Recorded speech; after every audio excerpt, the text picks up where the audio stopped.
Hey everyone, welcome back to Corporate Decoder, the place where we break down the dense language of corporate filing so you don't have to. Today we're diving into what looks like a pretty standard registration statement for more annuity contracts. But as always, there are some juicy details hidden in the financial tables and risk disclosures that we need to uncover. So stick around to see if this is a nest egg worth building or a gilded cage. And hey, before we get too deep, if you enjoy these deep dives into company financials and want to stay ahead of the curve, make sure you're subscribed. Also, we've got a fantastic community over on Discord where we break down these reports even further, so join us there. The link is in the description. Alright, so what we have here is a filing for something called Portfolio Director NY, which is basically a type of variable annuity contract. Think of it as a long-term investment product often used for retirement. It's offered by the United States life insurance company in the city of New York, which is part of Corebridge Financial. The core of this document is explaining what these contracts offer and all the associated fees, risks, and benefits.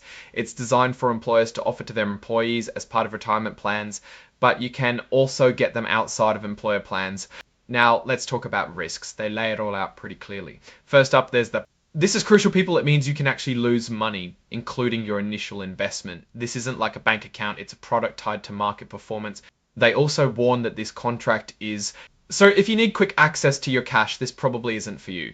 You might face surrender charges, which are basically penalties for taking money out early. This is super important. Any guarantees, like promises about how much you'll get paid back, are backed by the financial strength of the company USL. If USL runs into trouble financially, they might not be able to keep those promises. So understanding the company's health is pretty vital. Now let's get into the weeds of the fees, because this is where the real story often hides. They have a whole section dedicated to, these are fees you pay every year just for owning the contract. You've got base contract expenses, which range from 0.65% to 0.61% of the money you have invested. Then you have investment option expenses, which are the fees charged by the actual investment funds you pick. And these can go from a low of 720 inventing bat im fine you've got based on all the and 1.29%.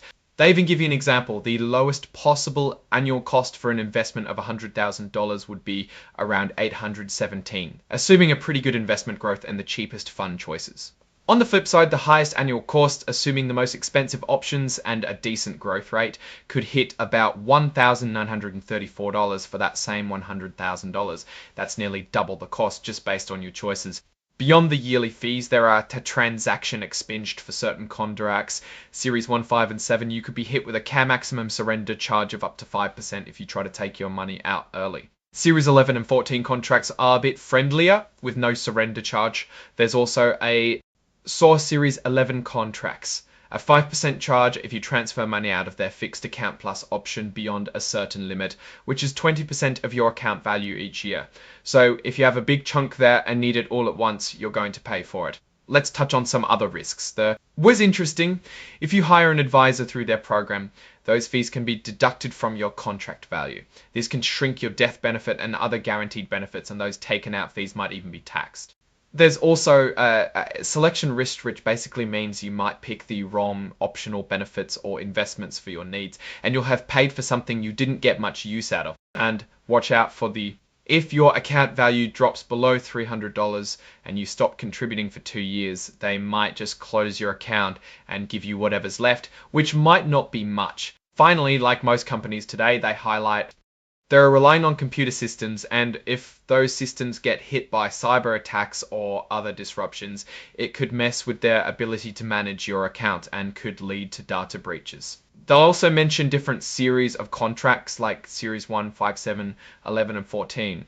These have different rules, especially around surrender charges and the fixed account plus transfer limits. Series 11 is the one with that 5% charge for moving too much money out of fixed account, plus Series 1, 5, and 7 are the ones with that 5% charge for moving too much money out of fixed account plus transfer limits. Series 1, 5, and 7 are the ones with upfront surrender charges.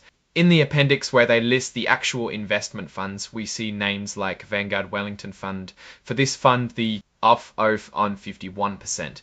This Vanguard fund has had decent returns with a 5-year average annual return of 8.158%. However, they also list the Invesco Balanced Risk Commodity Strategy Fund, which has the highest expense ratio among the listed funds. It's One 15%, and there's no platform charge, so the total is 1.15%.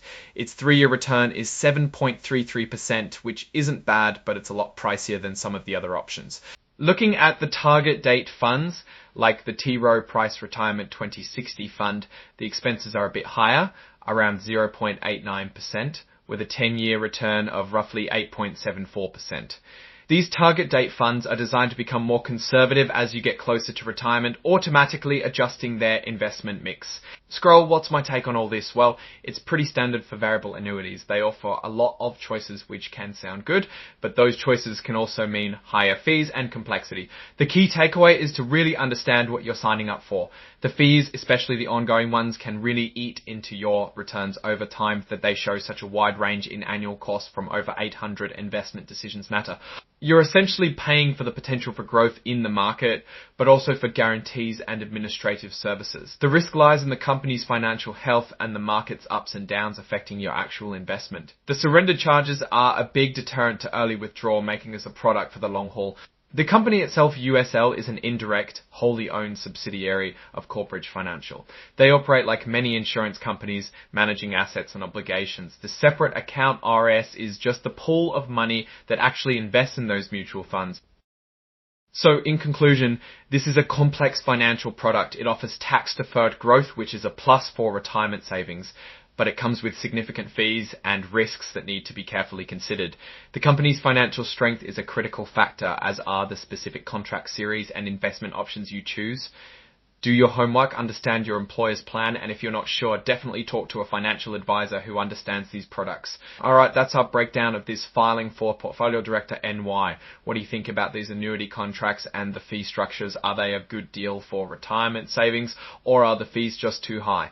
Let me know your thoughts in the comments below. If you found this analysis helpful, give us a thumbs up, and don't forget to subscribe for more deep dives into the world of corporate finance. And seriously, join our Discord community, linked in the description. It's the best place to continue the conversation. Thanks for watching, and I'll see you in the next video.